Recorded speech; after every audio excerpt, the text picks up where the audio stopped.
ചുമ്മാ നമ്മുടെ പരിപാടിയുടെ പേരെന്നാ സിനിമ കോറം. സിനിമയാണ് വിഷയം. സിനിമ വിഷയമാണ്. സിനിമ മാത്രമല്ല, സിനിമയാണല്ലോ വിഷയം. പക്ഷെ സിനിമ ചർച്ച ചെയ്യണത് ലോകത്തിലെ എല്ലാ വിഷയങ്ങളാ. അപ്പൊ നമുക്ക് എല്ലാ വിഷയം സംസാരിക്കാം. അല്ലേ? Welcome to cinema quorum.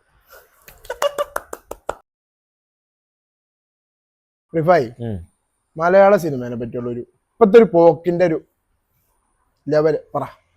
എന്താ നിനക്ക് തോന്നണേ? അവസാനമായിട്ട് മലയാളത്തിലേക്ക് നല്ല പടം ഏതാ? തുടരും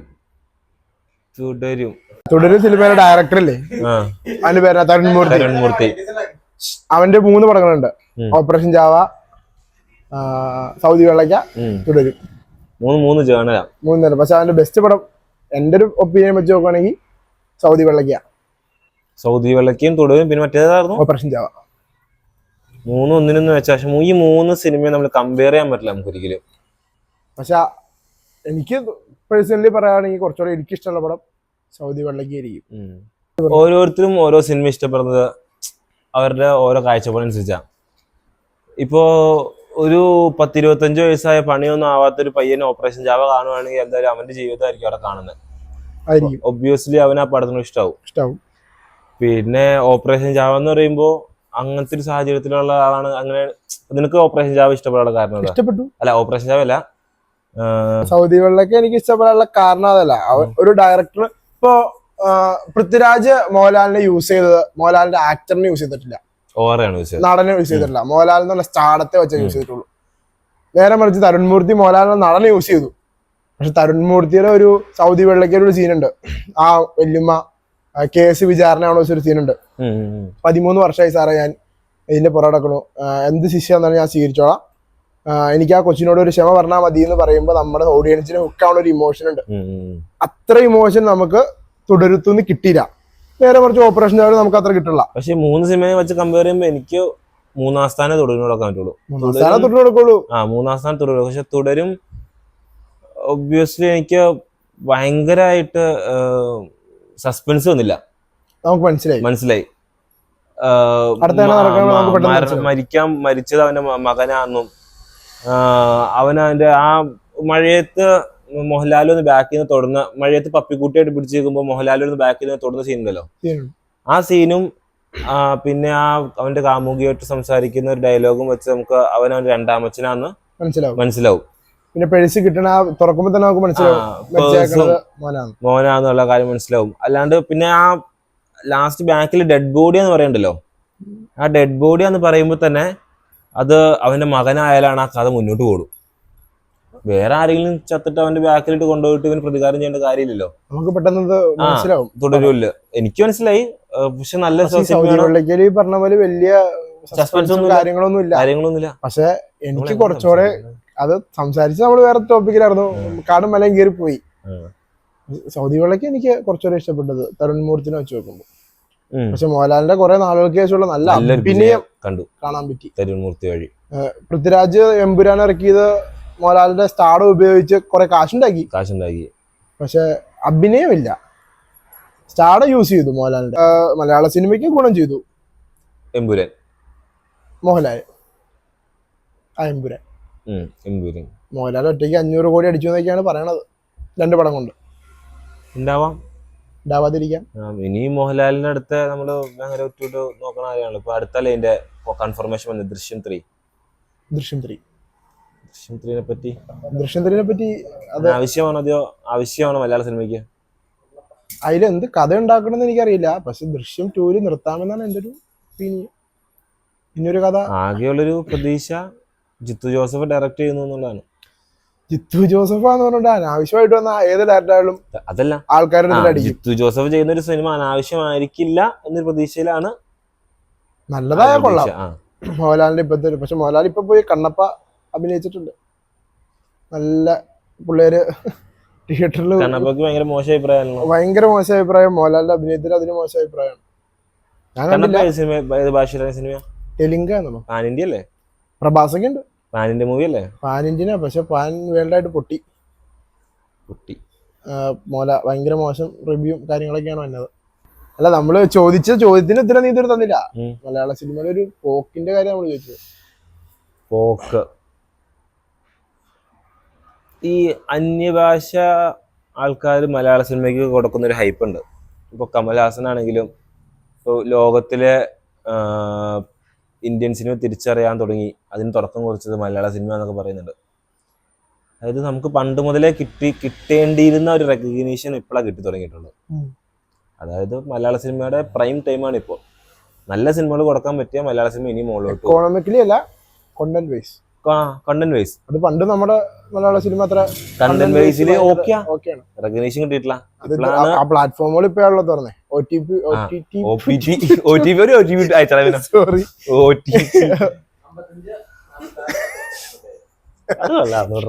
നാളെ പറയാം. ഇതൊക്കെ കട്ട് ചെയ്ത് കളയാനാ കൊച്ചേ ഇരിക്കുന്നേ. അല്ല, ഈ സോഷ്യൽ മീഡിയ പ്ലാറ്റ്ഫോമുകളൊക്കെ വന്നേ പിന്നെയാണ് അതെ ഇത്ര ആളുകളിലേക്ക് പടം ഇറങ്ങിയത്. ഇത് ഈ നമ്മുടെ BTS ഉണ്ടല്ലോ, BTS band, Korean band BTS ഈ സോഷ്യൽ മീഡിയ സമയത്താണല്ലോ ഇത്രയും. കൊറോണ എന്നല്ല, സോഷ്യൽ മീഡിയ ആണല്ലോ BTS. സോഷ്യൽ മീഡിയ ഹൈപ്പ് ചെയ്ത കൊറോണ സമയത്താണല്ലോ. സോഷ്യൽ മീഡിയ ഹൈപ്പ് ചെയ്ത കൊറോണ സമയത്തല്ല, സോഷ്യൽ മീഡിയ ഹൈപ്പ് ആയത് ജിയോ ഫ്രീ ആയിട്ട് നെറ്റ് എടുത്ത തൊട്ടാണ്. അത്രയാണ്. പക്ഷെ സോഷ്യൽ മീഡിയ ആളുകൾ സോഷ്യൽ മീഡിയയിൽ ചുമ്മാ ഒന്നും ചെയ്യാനില്ലാത്തപ്പോ ആളുകൾ തമ്മിൽ കൊറോണ സമയത്താണ്. ചുമ്മാ ഇരിക്കുമ്പോൾ നെറ്റ് വേണമല്ലോ കാണാൻ. അത് കൊറോണയ്ക്കാണോ ജിയോ ഫ്രീ ആയിട്ട് കൊടുത്തത്? അല്ലല്ലോ, അതിന് മുമ്പ്. അപ്പൊ അതിന് മുമ്പല്ല, കൊറോണ സമയത്താണ് സിനിമയ്ക്കും ബാക്കി കാര്യങ്ങൾക്ക് ഗുണം. സ്മാർട്ട് ഫോൺ നമ്മുടെ കേരളത്തിൽ കുറെ കൂടെ വിറ്റുപോയത്. കാരണം ഓൺലൈൻ ക്ലാസ് കുറെ സ്മാർട്ട് ഫോൺ ഇറങ്ങി. അപ്പോൾ അതല്ല ഞാൻ പറയാവുന്നത്, ഈ BTSന് ഇത്രയും സ്വീകാര്യത കേരളം അടക്കമുള്ള സ്ഥലങ്ങളിൽ കിട്ടാൻ കാരണം സോഷ്യൽ മീഡിയയിലൂടെ റീൽസും അതും എല്ലാം കൂടെ സെൻഡ് ചെയ്യാറുണ്ട്. സോഷ്യൽ മീഡിയ ഇല്ലാത്ത സമയത്ത് മൈക്കിൾ ജാക്സൺ ആ ഒരു റെക്കഗ്നീഷൻ ഉണ്ടാക്കിയായിരുന്നു. അപ്പോൾ കണ്ടന്റ് വൈസ് ആണെങ്കിലും എന്താണെങ്കിലും മലയാള സിനിമയ്ക്ക് റെക്കഗ്നീഷൻ കിട്ടണമായിരുന്നെങ്കിൽ സോഷ്യൽ മീഡിയ ആവശ്യമില്ലായിരുന്നു. നല്ല സിനിമ, നല്ല പ്രൊമോഷൻ, നല്ല മാർക്കറ്റിംഗ് ചെയ്താൽ മതിയായിരുന്നു. ഇപ്പോഴവർക്ക് അതിനുള്ള പ്ലാറ്റ്ഫോം തെളിഞ്ഞു വന്നത്. മാർക്കറ്റിംഗ് അന്നും പുറത്തോട്ട് ചെയ്യാമായിരുന്നു, അന്ന് ചെയ്തില്ല. നമ്മുടെ ബഡ്ജറ്റാണ് അന്നും പ്രശ്നം. ബഡ്ജറ്റ് പ്രശ്നമാണ് മലയാളത്തില്. ഈ വലിയ കോടികൾ മുടക്കി പടം എടുക്കാൻ ആളുകള് കുറച്ച് ചുരുക്കം ചിലവുണ്ടാവും, എന്നാലും ധൈര്യപ്പെടില്ല. മോഹൻലാലിന്റെ പടമൊക്കെ എടുക്കും. മോഹൻലാല്, മമ്മൂട്ടി, ഷർഫുദ്ദീൻ തന്നെ പറഞ്ഞില്ലേ, എന്നെ വെച്ചിട്ട് 100 കോടി പടം ചെയ്യാൻ വരുവാണെങ്കിൽ ഞാൻ വേണ്ടെന്ന് കോൺഫിഡൻസ്. അതുപോലെ തന്നെ ഇപ്പൊ ഷർഫുദ്ദീൻ ഇപ്പൊ പറയണ, ഷർഫുദ്ദീനെ വെച്ചൊരു ഹൈ ബഡ്ജറ്റ് പടം ചെയ്താൽ പുള്ളി ഏക്കൂലെന്നാണ് പറഞ്ഞേക്കണേ. ഇപ്പൊ KGF ഇറങ്ങുന്നതിന് മുമ്പ് യാഷ് നമുക്ക് അങ്ങനെ അറിയില്ലല്ലോ, ആരും അറിയില്ല. മലയാളത്തിൽ അങ്ങനെ അറിയില്ല. മലയാളത്തിലല്ല, യാഷിനെ അങ്ങനെ പാൻ ഇന്ത്യയിലേക്കില്ല, ആരും തന്നെ അറിയില്ല. യാഷിനെ അറിയില്ലായിരുന്നു. ഇപ്പൊ ബാഹുബലി ഇറങ്ങിയതിനു ശേഷമാണ് പ്രഭാസിന് പാൻ ഇന്ത്യൻ സ്റ്റാറിലേക്ക് ഒരു പാൻ ഇന്ത്യൻ ഭയങ്കര ഹൈപ്പ് ആയത്, പുറത്തേക്ക് ഭയങ്കര ഹൈപ്പ് ആയത്. പ്രഭാസിനെ നമ്മളറിയെങ്കിലും പുറത്തേക്ക് പോയത്. പ്രഭാസിനെ വെച്ചൊരു പടം ചെയ്യാൻ ഗ്യാരണ്ടി കിട്ടിയത് അല്ലേ, 200 കോടി മുടക്കിയ 400 കോടി കിട്ടും എന്നൊക്കെ പ്രതീക്ഷ കിട്ടി. പക്ഷെ പ്രഭാസിന്റെ ഏത് പടം വന്നാലും 600 കോടി 700 കോടി ഉറപ്പാ. ഇപ്പൊ അങ്ങനത്തെ ഏറ്റവും ബാഹുബലി കഴിഞ്ഞ് വന്ന സാഹോ എന്ന് പറഞ്ഞാൽ കാണാനില്ല പടമൊന്നും, പക്ഷെ അതിനുണ്ട് 600 കോടി കളക്ഷൻ, 500 കോടി കളക്ഷൻ. ആദിപുരുഷനുണ്ട്. അങ്ങനത്തെ ഒരു ഹുക്ക് കിട്ടിയത് ഇങ്ങനത്തെ ഒരു ടോപ്പ് പടം കിട്ടിയതിന് ശേഷമാണല്ലോ. അത് അങ്ങനെ വെച്ച് നോക്കുമ്പോൾ ഷറഫുദ്ദീനെ പോലത്തെ ഉള്ള യങ് ടാലന്റ്, വെരി ടാലന്റ് ആയിട്ടുള്ള ആക്ടേഴ്സ്. ഷറഫുദ്ദീൻ ഒരിക്കലും അങ്ങനെ പറയേണ്ട കാര്യമില്ല. പടം ചെയ്താൽ എനിക്ക് കോൺഫിഡൻസ് ഇതുപോലത്തെ ഒരു യങ് ആണ്, ടാലന്റഡ് ആണ്, എക്സ്പ്ലോർ ചെയ്യാൻ കുറെ ഉള്ളൊരു ആക്ടറാണ്. തുടങ്ങിയിട്ടുള്ളൂ. ഷറഫുദ്ദീനൊക്കെ എവിടെ നിന്ന് വന്നാൽ നമുക്കറിയാം. മറ്റേ പ്രേമത്തില് കോഴി കഥാപാത്രം ചെയ്ത് അവിടെ നിന്ന് വന്ന് പാവാടയില് കൂട്ടുകാരനായിട്ട് അനിയം പോലെ കൂട്ടുകാരനായിട്ട് അഭിനയിച്ച് അങ്ങനെ വന്ന് പ്രേമത്തിലൊക്കെ ഷറഫുദ്ദീൻ ഇച്ചിരി ഉള്ളൂ അല്ലെ. പിന്നെ ഷറഫുദ്ദീന് ഒരു ഹുക്ക് കിട്ടിയത് നമ്മുടെ ഹാപ്പി വെഡിങ്ങില് കയറി വന്നു. പിന്നെ വരത്തല്ലൊരു വന്നു, വരത്തലിന് വില്ലനായിട്ട്. അത് കഴിഞ്ഞിട്ട് 5-ാം പാതിരെ ലാസ്റ്റ് അവിടെയാണ് ഷറഫുദ്ദീന്റെ ക്ലിക്ക് ആയത്, കാരിയർ മാറിയത്. ഇപ്പൊ ലാസ്റ്റ് പടക്കളം കണ്ടില്ലേ? അതെ. ഷറഫുദ്ദീൻ കോമഡി ആണല്ലോ, സീരിയസ് ആണല്ലോ, ഇമോഷണൽ ആണല്ലോ, റിവെഞ്ച് ആണല്ലോ, എല്ലാം കൈകാര്യം ചെയ്ത് അങ്ങനെ നീറ്റായിട്ട് കൈകാര്യം ചെയ്ത് പോയി. അങ്ങനത്തെ ഒരു ആക്ടർ എന്നെ വെച്ചൊരു ബിഗ് ബഡ്ജറ്റ് പടം ചെയ്യരുത്, എനിക്ക് തന്നെ കോൺഫിഡൻസ് ഇല്ല എന്ന് പറയരുത്, ഒരിക്കലും അങ്ങനെ പറയരുതായിരുന്നു. അയാളുടെ ഒരു കോൺഫിഡൻസ്. അപ്പൊ KGF ആയിട്ട് യാഷിന്റെ അടുത്ത് സോറി, എനിക്ക് എന്റെ പടങ്ങളെല്ലാം പൊട്ടി വെക്കുക, എനിക്ക് KGF ചെയ്യാൻ. അവന് മുമ്പ് 19 രൂപ കറക്റ്റ് നമുക്ക് എന്നെ അറിയില്ല, എന്റെ ഒരു അറിവ് അത്രയാണ്. ഹിറ്റാണ്. അതായത് നമ്മുടെ ഇവിടുത്തെ ഇപ്പൊ ഒരു ലോക്കൽ നടന്റെ പടങ്ങൾ പോകണം പോലെ അങ്ങനെ പോകും, അത്രേ ഉള്ളൂ. ഉദാഹരണം പറഞ്ഞാൽ നമ്മുടെ ധ്യാന്റെ എല്ലാ പടം ഹിറ്റല്ലല്ലോ, പക്ഷെ ചിലതൊക്കെ ഇങ്ങനെ ഓടൂരും. ഇപ്പൊ ഉടലൊക്കെ ഓടിയത് ധ്യാന്റെ അത് ഭയങ്കര നമ്മുടെ ഇവിടെ ചർച്ച ചെയ്യപ്പെട്ട പടം, പുറത്ത് അത്യാവശ്യം ചർച്ച ചെയ്തിട്ടുണ്ട്. അതിന്റെ ഒരു കുറച്ചൊക്കെ റോക്കി ബായുടെ പടങ്ങൾ അവിടെ ഓടിയിട്ടുണ്ട്. അവന് പണ്ടും ഹിറ്റുകളുണ്ട്. നമ്മൾ ഈ പറഞ്ഞ പോലെ ഇത്ര പാൻ ഇന്ത്യൻ എന്തെങ്കിലും ഹിറ്റുകളുണ്ട് റോക്കി ബായിക്ക് പണ്ട്, നമ്മളറിയില്ല എന്നുള്ളൂ.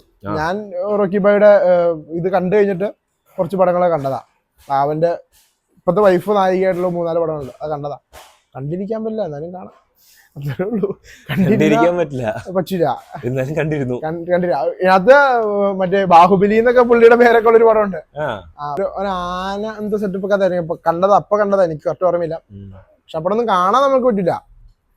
കാരണം പിന്നെ റോക്കി ബായ്, ഇത് റോക്കി ബായ് ആണോ എന്ന് ചിന്തിക്കാൻ പോലും നമുക്ക് പറ്റില്ല. കാരണം നമ്മൾ കണ്ടേക്കണത്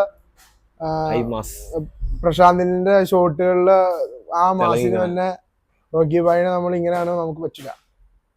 ഷർഫുദ്ദീനും പറ്റും, ഷർഫുദ്ദീനെ കൊണ്ട് പറ്റൂന്നേ. ഷർഫുദ്ദീനെ കൊണ്ട് എല്ലാം പറ്റും. ഷർഫുദ്ദീൻ തെളിയിച്ച ആളാ. ഷർഫുദ്ദീൻ ഒരിക്കലും അങ്ങനെ എനിക്ക് കോൺഫിഡൻസ് ഇല്ലാന്ന് പറയരുത്. പിന്നെ ഈ പറഞ്ഞ പോലെ സാറ്റലൈറ്റിൽ വിറ്റ് പോകാനുള്ളൊരു വാല്യൂ ഉണ്ടല്ലോ. ഇപ്പൊ മോഹൻലാലിന്റെ പടം വിൽക്കും പോലെ, മമ്മൂട്ടിയുടെ പടം വിൽക്കും പോലെ, പ്രഭാസിന്റെ പടം വിൽക്കും പോലെ 100 കോടി മുടക്കിയെടുത്താൽ എൻ്റെ പടം അത്ര വിൽക്കൂല എന്നുള്ളൊരു പ്രശ്നമുള്ളൂ. അത് അവനുണ്ടാവും. പിന്നെ ഈ ഡയറക്ടറിനെ വെച്ചിരിക്കും. ഇപ്പൊ ആക്ടർ മാത്രമല്ലല്ലോ, ഇപ്പൊ പടത്തില് ഡയറക്ടറിനെ നോക്കിയപ്പോൾ നമ്മൾ പടം കാണും. ഈ പറഞ്ഞ പോലെ നമ്മള് ദൃശ്യം 3 പടം പറഞ്ഞപ്പോ അതിൽ നമ്മുടെ കോൺഫിഡൻസ് മോഹൻലാലല്ല, ജിത്തു ജോസഫാണ്. അതുപോലെ തന്നെ മോഹൻലാലിന്റെ തുടരും വന്നപ്പോ നമുക്കൊരു ചെറിയ പടം, പക്ഷെ തുടരത്തില് നമ്മൾ നോക്കിയാണ് തരുൺമൂർത്തി. ആകെ 2 പടം ചെയ്തിട്ടുള്ള അയാള്, പക്ഷെ 2 പടവും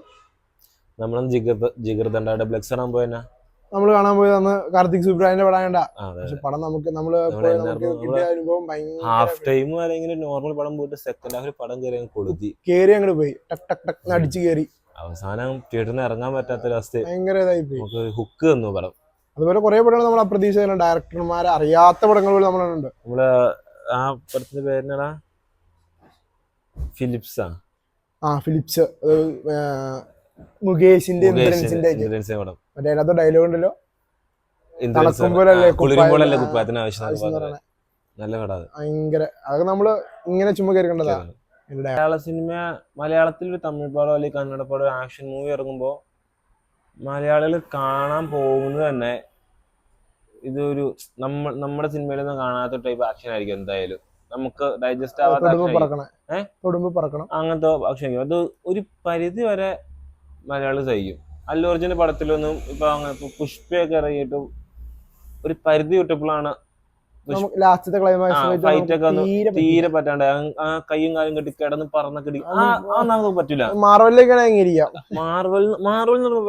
വേറെ സംഭവം, അത് ഫാന്റസി മൂവിയാ, സൂപ്പർ ഹീറോ മൂവി. അത് വെച്ചാ കാര്യം ലൈഫിൽ നടക്കാത്തതാണ്, സിനിമയിൽ നടക്കണ 90% ലൈഫിൽ നടക്കാത്ത കാര്യങ്ങളാ. പക്ഷെ ഫാന്റസി മൂവി എന്ന് പറയുമ്പോൾ ആ ഒരു സൂപ്പർ പവറിന്റെ ബേസിൽ അവർക്ക് എന്തും കാണിക്കാം. പക്ഷെ ഇതിൽ സൂപ്പർ ഹീറോ അല്ലാത്ത ഒരു സാധാ ഒരു നോർമൽ ബിസിനസ്മാൻ ഇങ്ങനെ കാണിക്കണ എക്സ്ട്രീം ആകുമ്പോഴാണ് മലയാളികൾ അതിനെ എതിർക്കുന്നത്. കിടന്നും പറന്നും തലയും കൊണ്ട് ഇടിക്കണു അങ്ങനെ അതൊക്കെ. പക്ഷെ ഫസ്റ്റില് ബാക്കിൽ കൈ കെട്ടിയിട്ട് മുഖത്ത് മുഖം മൂടിയിട്ടിരിക്കുന്ന സൂപ്പർ ഫൈറ്റിൽ പുഷ്പ കണ്ടില്ല, ജംഗിളില് ഫൈറ്റിൽ വെച്ച് കാട്ടിൽ വെച്ചിരിക്കണേ, അത് മലയാളി 2 കൈ നീട്ടി സ്വീകരിച്ചില്ല. കാരണം ഒരു പരിധിവരെ മലയാളികൾ എന്ത് ടൈപ്പ് ഫൈറ്റ് ആണെങ്കിലും സ്വീകരിക്കും. അതുകൊണ്ടാണ് ഒരു പരിധി കഴിഞ്ഞാൽ മലയാളികള് വിമർശിക്കുന്നതിന്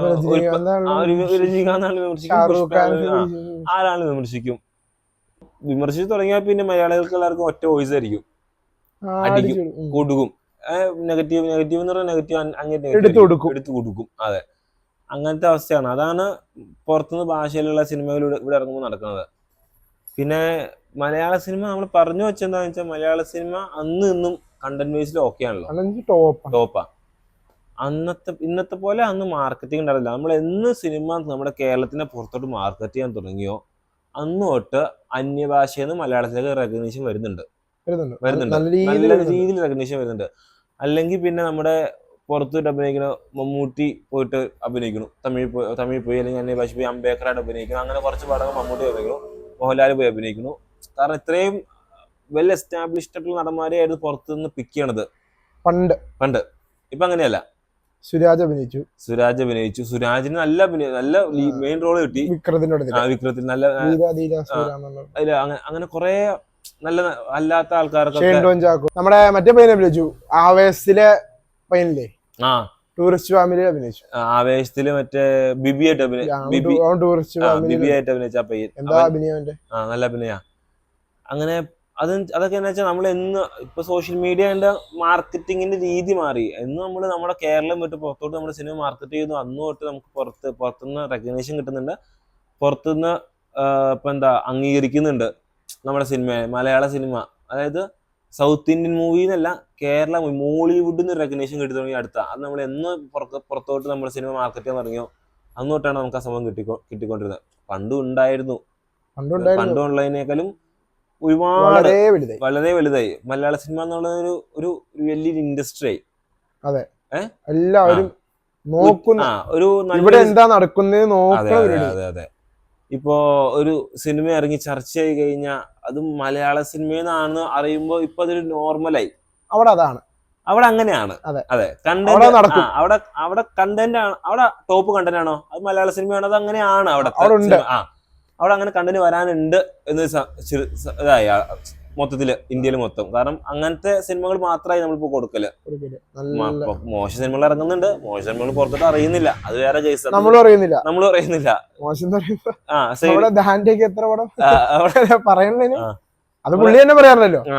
പുള്ളി വന്നു പോണ വഴി പോണു. പക്ഷെ ചർച്ചയാവുമ്പോ സിനിമ നല്ല സിനിമ പുറത്തോട്ട് ചർച്ചയാവും.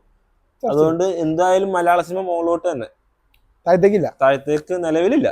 ഇനി ഭാവിയിൽ എന്താവുന്ന അവസ്ഥ പോവില്ലായിരിക്കും. കാരണം സിനിമ കൈ കൊടുക്കാൻ പൃഥ്വിരാജൊക്കെ ഒരിക്കലും ഹൈ ടാലന്റ് ആയിട്ടുള്ള പേഴ്സണാലിറ്റീസ് ഒക്കെയാണ്. അല്ലെ, ഇവിടെയുള്ള മേക്കേഴ്സും അടിപൊളിയാണ്, സൂപ്പറാണ്, ഭയങ്കര. അതെ. നമ്മളിപ്പോ 16 വർഷം കാത്തിരുന്ന ഒരു സിനിമയ്ക്ക് വേണ്ടി കോൺസെൻട്രേറ്റ് ചെയ്ത് ബ്ലസ്ലി ആടുജീവിതം ഇറക്കി വിട്ടു. എത്ര വയസ്സ്? 16 വർഷം ഒരു സിനിമയ്ക്ക് വേണ്ടി ചെയ്യാതെ. അതിനനുസരിച്ച് അതിന്റെ ഇടയ്ക്ക് കുറെ പ്രതിസന്ധികളുണ്ടായി. കൊറോണ വന്നു, കുറെ ആൾക്കാർ അവിടെ പെട്ടുപോയി, കുറെ ആൾക്കാർ ഇവിടെ പെട്ടുപോയി, മരുഭൂമിയിൽ കുറെ നാൾ. അതിന്റെ ഒക്കെ ഡോക്യുമെന്ററി ഇറക്കി വിട്ടിട്ടുണ്ടായിരുന്നു. നല്ല രസം. ഞാൻ ഫുള്ള് കണ്ട ഒരു 10-20 മിനിറ്റ് കുറച്ച് അതെ. അങ്ങനെ കുറെ സ്ട്രഗിൾ ചെയ്തിട്ട് ഉണ്ടായ സിനിമയാണ് ആടുജീവിതം. അതിന് അതുപോലത്തെ റെക്കഗ്നേഷൻ കിട്ടി. അതെ, ആളുകള് ഭയങ്കര നല്ല അടിപൊളി. പിന്നെ ഒരു റിയൽ ലൈഫ് സ്റ്റോറി എന്നൊക്കെ പറയുമ്പോൾ അത്രേ ഉണ്ടാവുള്ളൂ. അതിലൊരിക്കലും ഒരു സിനിമ ഗിമ്മിക്ക് ആഡ് ചെയ്യാൻ പറ്റൂല. അതിന് അങ്ങനെ കാണിച്ചിട്ടില്ല. ഒരു ആടുജീവിതം പുസ്തകം വായിച്ച ആൾക്ക് ഒരിക്കലും 2.5 മണിക്കൂർ കൊണ്ട് പറഞ്ഞു തരാൻ പറ്റില്ല. എന്നുവെച്ചാൽ എല്ലാം കണ്ടറിയണം.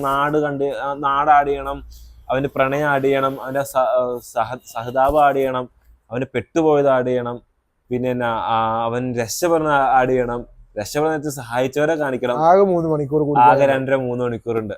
അതിൽ കാണിക്കാൻ പറ്റുന്ന മാക്സിമം 3 മണിക്കൂറിന്റെ ഒക്കെ മുകളിൽ കാണിക്കാൻ പറഞ്ഞാൽ അങ്ങനത്തെ ഒരു സ്ലോ പേസിൽ പോണ പടം ഭയങ്കര ലാഗായി പോകും. അപ്പൊ ഭയങ്കര ആളുകൾക്ക്. ഞാനൊക്കെ ആടുജീവിതം സിനിമയാവും പോവാന്ന് പറഞ്ഞപ്പോ ഇങ്ങനെ ആയിരിക്കും ഒരു പ്രതീക്ഷയിലായിരുന്നു. ഒന്നുമല്ല, വേറെ രീതിയായിരുന്നു പടം. നീ ഉദ്ദേശം ഒന്നും കിട്ടിയില്ല. അത് നീ അന്ന് എന്നോട് പറഞ്ഞ എനിക്ക് ഓർമ്മയുണ്ട്.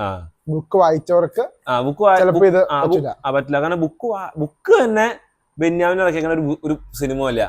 കാരണം ബുക്ക് വായിക്കുന്നവർക്ക് ഓരോ ഇമാജിനേഷൻ ആണല്ലോ. എന്റെ ഇമാജിനേഷനിൽ ഇങ്ങനെ പോകുന്ന ഒരു പടമായിരുന്നു. നേരെ ഉൾട്ട തിരിഞ്ഞ പടം. പക്ഷെ ബെസ്റ്റ് ആയിരുന്നു, പടം അടിപൊളിയായിരുന്നു.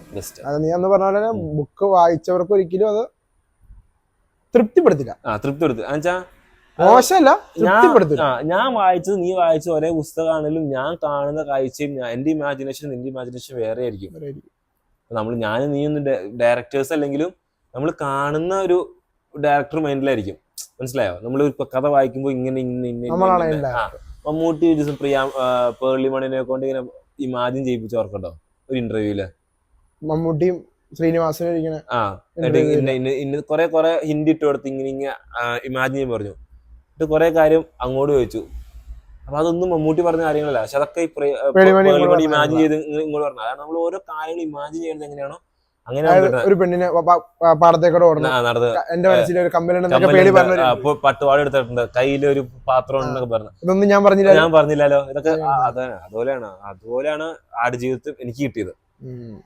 വായിച്ചപ്പോ കിട്ടിയതും സിനിമ കണ്ടപ്പോ കിട്ടിയതും ഡിഫറെന്റ് ആയിരുന്നു. അപ്പൊ നിനക്ക് പക്ഷെ നീ കണ്ടാണ് ഇഷ്ടപ്പെട്ടത്? അല്ലല്ല, എനിക്ക് 100% വായിച്ച ഇഷ്ടപ്പെട്ടത്. അതായത് നീ കണ്ടത് ഞാൻ എന്റെ ഇമാജിനേഷനാണ് എനിക്ക് പൂർണ്ണമായിട്ട് ഇഷ്ടപ്പെട്ടത്. പക്ഷെ ആടുജീവിതം സിനിമ അടിപൊളിയായിരുന്നു, ബെസ്റ്റ് ആയിരുന്നു. മലയാള സിനിമ മുന്നോട്ട് തന്നെ മുന്നോട്ട് തന്നെ താഴത്തേക്കില്ല.